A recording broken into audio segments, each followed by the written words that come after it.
ശരിക്കും ഈ മനുഷ്യർക്ക് വേണ്ടി ഒരു നാടിങ്ങനെ സങ്കടത്തോടെ ഒത്തുചേർന്ന് നിൽക്കുകയാണ്. സങ്കടപ്പെട്ട് കരഞ്ഞു നിൽക്കുന്ന മനുഷ്യരുണ്ട്.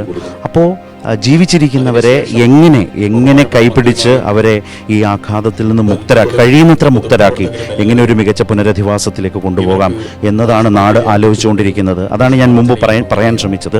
അങ്ങനെ അവരുടെ ഒരു വലിയ ആഗ്രഹമായിരുന്നു. നഷ്ടപ്പെട്ടവരെ ഓർത്തുകൊണ്ട് ഞങ്ങൾക്ക് എല്ലാവർക്കും ഒന്നിച്ചു കഴിയണം എന്നൊരാഗ്രഹത്തിൽ നിന്നാണ് ടൗൺഷിപ്പ് എന്ന് പറയുന്ന ഒരു പുനരധിവാസത്തിലേക്ക് പോയത്. ആ ആലോചനയിൽ നിന്നാണ് ഇപ്പോൾ ഏറ്റവും മികച്ച എൽസ്റ്റൺ എസ്റ്റേറ്റിലെ ഒരു പുനരധിവാസം അങ്ങനെ രൂപപ്പെട്ടു വരുന്നത്. അതിൻ്റെ മാതൃകാ ഭവനം പൂർത്തിയായി കഴിഞ്ഞു. ഡിസംബറോടുകൂടി തന്നെ ഇപ്പോൾ രൂപപ്പെട്ടിട്ടുള്ള പട്ടികയിൽപ്പെട്ടിട്ടുള്ള 402 കുടുംബങ്ങൾക്ക് അവിടെ വീടുകൾ സജ്ജമാകും. അതുപോലെ തന്നെ മാർച്ചോടുകൂടി ടൗൺഷിപ്പ് പൂർത്തിയാകും. ഈ വലിയ പ്രതികൂലമായൊരു കാലാവസ്ഥയാണ് വയനാടിനെ സംബന്ധിച്ച്. കനത്ത മഴയാണ്. ഇന്ന് രാവിലെയും നല്ല മഴയായിരുന്നു. അപ്പോൾ ഈ നിർമ്മാണ പ്രവർത്തനങ്ങളെയൊക്കെ സാരമായി ബാധിക്കുന്നുണ്ട്. രാവും പകലും ഈ ടൗൺഷിപ്പിൻ്റെ പണി നടന്നു വരികയാണ്. പക്ഷേ അത് സമയബന്ധിതമായി പൂർത്തിയാക്കാൻ തന്നെ കഴിയും. ഒരു വർഷം എന്തൊക്കെ ചെയ്തു തീർത്തു എന്ന പ്രധാനപ്പെട്ട ചോദ്യത്തിന് ഒരുപാട് ഉത്തരങ്ങളുണ്ട്. കാരണം അന്ന് ഈ വലിയ ദുരന്തം 2024 ജൂലൈ 29 രാത്രി തുടർച്ചയായി ഉണ്ടായ ഉരുൾപൊട്ടലിലൂടെ വളരെ പ്രധാനപ്പെട്ട ഈ ചൂരൽമല അടക്കമുള്ള മുണ്ടക്കൈ അടക്കമുള്ള ഗ്രാമങ്ങളെ പൂർണ്ണമായും ഉരുൾപൊട്ടൽ എടുത്തുകൊണ്ടുപോയ ഘട്ടത്തിൽ അതിവേഗം നമ്മൾ രക്ഷാപ്രവർത്തനത്തിലേക്ക് പോയി.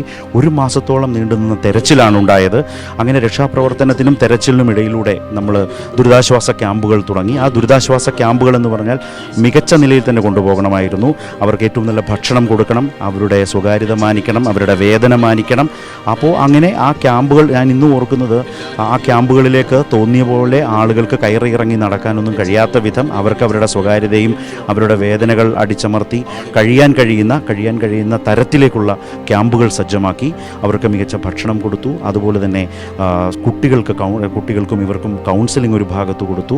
പകർച്ചവ്യാധികൾ പടരാതിരിക്കാനും പിടിക്കാതിരിക്കാനും കഴിയുന്ന വിധത്തിലുള്ള മുൻകരുതലുകൾ എടുത്തു.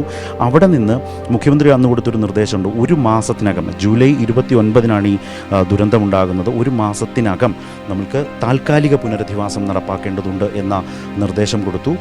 ആ ഒരു മാസത്തിന് മുൻപ് തന്നെ ഈ കണ്ട കുടുംബങ്ങളെയെല്ലാം സർക്കാർ വാടകയ്ക്കെടുത്ത വീടുകളിലേക്ക്, അതുപോലെ തന്നെ സർക്കാർ വക ഈ ഗസ്റ്റ് ഹൗസുകളും അത്തരം സംവിധാനങ്ങളും എല്ലാം എടുത്ത് അത്തരം ഇവിടങ്ങൾ വാടകയ്ക്കെടുത്ത് അവിടേക്ക് കഴിഞ്ഞ വർഷം ഓഗസ്റ്റ് മാസത്തിൽ അങ്ങോട്ടേക്ക് മാറ്റി. എന്ന് വെച്ചാൽ ഈ ഓഗസ്റ്റ് ആകുമ്പോൾ ഒരു വർഷം തുടർച്ചയായി വാടക കൊടുത്ത്. അതുപോലെ തന്നെ തൊഴിൽ നഷ്ടപ്പെട്ട മനുഷ്യർ, ഒരു കുടുംബത്തിലെ രണ്ടിലധികവും ആളുകളുണ്ട്. ഇവർക്കെല്ലാം പ്രതിദിനം 300 രൂപ മുതൽ 300 രൂപ വെച്ച് അന്നു മുതൽ ഇപ്പോഴും കൊടുത്തുകൊണ്ടിരിക്കുന്നു. ഭക്ഷണ സംവിധാനങ്ങൾ ഏർപ്പെടുത്തി അത്തരം ഫുഡ് കൂപ്പൺ പോലെയുള്ള കാര്യങ്ങൾ തുടർച്ചയായി മുന്നോട്ട് കൊണ്ടുപോകുന്നു. ഈ നടപടികളെല്ലാമാണ് അതിൻ്റെ തുടർച്ചയിൽ ഈ രക്ഷാപ്രവർത്തനത്തിനും തെരച്ചിലിനും ശേഷം ചെയ്ത കാര്യങ്ങൾ. അതേസമയം തന്നെയാണ് പുത്തുമലയിലെ ഈ ഹൃദയഭൂമി ഏറ്റെടുത്ത്, ഈ തോട്ടത്തിൻ്റെ ഒരു ഭാഗം ഏറ്റെടുത്ത് അത് ഈ രീതിയിൽ ഇവർക്ക് അന്ത്യവിശ്രമം ഇടമായി അതിനെ മാറ്റി തീർത്തത്. ഇവിടം അങ്ങനെയാണ്. അവർക്ക് എല്ലാ വിധത്തിൽ അവരുടെ ആദരവോടെ അവരെ പൂർണ്ണമായും ഒരു ദുരന്തത്തിൽ മേൽവിലാസമില്ലാതെ നഷ്ടപ്പെട്ടു പോയവരായി അവരെ മാറ്റി തീർത്തില്ല.